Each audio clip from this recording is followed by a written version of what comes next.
Hello YouTube! I am Pinstar and this is 2 Point Museum Strategy and Tactics. So today we are going to dive into the first of many strategy and tactics videos. I know you guys have been anticipating these. Today we're going to start with some of the basics. We are going to overview the anatomy of an exhibit and how to improve your buzz. So let's take a look at what we have here. We have the helix fossil right here. One of the early level prehistory exhibits that you can have. This thing is giving us 8 buzz. That's not much at all, but we can improve it. There are many different ways that we can improve it, and I will show you all the different ways that we can. First things first though, you want to make sure your exhibits have their requirements met. Different types of exhibits need different requirements. These ones need dry climates. So in order for them to not deteriorate, you'll want to provide them with that. Now for a dry climate or any kind of climate things, you can go here to the items menu on the museum utilities and you can find the dehumidifier here. And we should, because all of these want dry climates, that one right there, although a bit unsightly, should provide the dry climate for all of our exhibits in this little area here. So now that is met and the exhibit will not deteriorate. But that still doesn't help our buzz. Now there is a buzz penalty when the grubbiness goes down here, so that you'll want to keep an eye on as well. That can hurt your buzz temporarily, but let's look to ways that we can increase it. First things first, we have a decoration buzz. So what we can see here, every exhibit can have up to level 5 in decoration. Don't confuse that with 5 different decorations. The decorations are done in levels. So once you have enough decorative power, it goes up a level. Now, as far as decorative power goes, there's a few things to note. Matching the type of decoration to the type of exhibit will increase the amount of decorative power that you get from that decoration. So, for example, if we do, say, a marine life decoration, you can see from that little green nub on there, if we were to place that, this wouldn't really lend much to the decorative power of these prehistory fossils. However, if we go to prehistory and do, say, a fossil decal, we get significantly more for the same level of decoration. And obviously, bigger and more expensive decorations have a higher base decorative power as well. So decorate to your heart's content, but just try to see if you can hit that level 5 in buzz for each of these. I'm going to do, say, a couple hanging hammers. Also, one other thing to note, I found that diminishing returns kicks in after 3. So if 3 of the same decorations all are fairly comparable in terms of how much decorative power they have, but more than 3 and it really drops off. So switch things up a little bit when you're trying to get these down here. Let's do a few more of these. Also, one thing to note, so see this fossil wall mold? This has the types of prehistory decoration and fossils decoration bonus. So because these exhibits are specifically fossils, these have an even better impact on their decorative power. So definitely, pair those with these as much as possible. Now we have maxed out, you can see by level 5 of 5, we've maxed out the decoration bonus, and we've gone from an 8 to a 28. Now, one of the other things, I was hoping this didn't trigger, but so we've got 15 extra points of buzz from the decoration bonus, but each of our exhibits also has a buzz bonus, and previously we weren't receiving it. We now are receiving the buzz bonus for being near a specific type of decoration or exhibit. Now keep in mind that the buzz bonus, you can find the buzz bonus here on the buzz tab. You can see near any prehistory decoration. So this one's pretty easy to get because literally any prehistory themed decoration will give it the buzz bonus. Keep in mind that different iterations of the exact same exhibit can have a different one. So this one needs specifically to be near a fossil wall mold decoration to get its buzz bonus. The buzz bonus is the same, but it's different. So keep in mind, especially if you're swapping exhibits out, which ones have, which buzz bonus they are, and adjust your scenery accordingly. The next way that we can increase our buzz here is by higher quality. The exhibits come in 4 different flavors: average, great, epic, and pristine. One way you can tell them apart just at a glance without having to click on them is if you look at the little placards in the front, the average has this gray with no dots,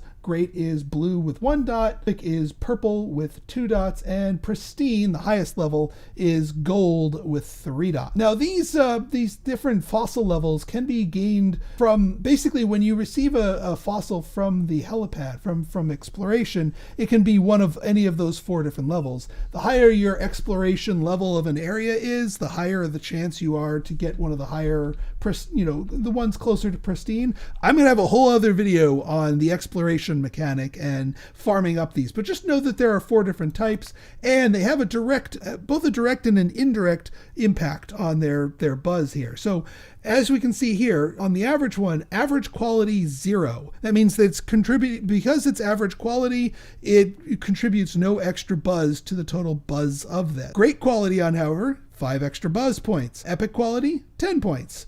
And yes, pristine quality is 15. So we can see here that between a fully upgraded, fully realized buzz bonus here for a pristine one, we're rocking 43 points of buzz compared to what we would get from just a completely bare bones, undecorated, unboosted average fossil of 8. Quite the big swing there. Now, one other thing to note is there is another type of exhibit that works differently, and that is incomplete exhibits. So here we have a Sharpontops skeleton. We only have 1 piece of it. Whenever you get an exhibit that is incomplete, your first piece is always going to be average. But when you get additional pieces, that they actually just add on to the exhibit and the quality goes up. So let's demonstrate, shall we? One other thing I forgot to mention when you're placing your exhibits, exhibits provide more than just buzz. They also provide knowledge. How much knowledge they provide depends on how much you've analyzed them, but each exhibit type has a cap to them. In this case, the cap of knowledge for the helix fossil is 3, but because in this museum we've analyzed a few other helix fossils, we are getting 3 of 3 knowledge. That is not tied to the quality here. As you can see, we're getting 3 of 3 knowledge from the average quality helix fossil, just as much as we've gotten from the pristine quality helix fossil. But we haven't analyzed any of this fossil here, so we're only getting 1 of 4. But this one can provide more knowledge once we learn all about it. Now, in order to gather and benefit from the knowledge that your exhibits have, you need to go and place an info stand. There are many different types of info stands that you can unlock, some with museum levels, some with kudosh, but they don't give you more knowledge. They just give you a wider area of effect. You can see by all the lines being drawn to them that the effective range of this. And this one's going to provide 13 knowledge, and that's just the total additive knowledge from all the fossils in range here. The other thing you want to make sure to do to benefit from and ultimately profit from your exhibits here is, hang on, this dehumidifier is bothering me. I'm gonna just hide it behind here. It's still doing its thing, but now it's not such an eyesore. What isn't an eyesore is the donation bin. I mean, it is a little bit of an eyesore, but it gets us money. So just like with the knowledge gatherer, the donation, when your guests have received buzz, they're going to want to donate. And how much buzz they get depends on how much they donate, or influences how much they donate. But they need a place to donate, so that will collect all the donations from this room. Right then, let's get another piece of our skeleton here. Okay, so we got ourselves another piece of the skeleton. Now, notice that when the quality of the thing that we got is great, it's always going to be great. Regardless of our exploration knowledge of the region where we find it, it's always going to be great. And our option here is to attach to exhibit. And so now that piece gets added to the exhibit that we've placed, and it has upgraded its thing.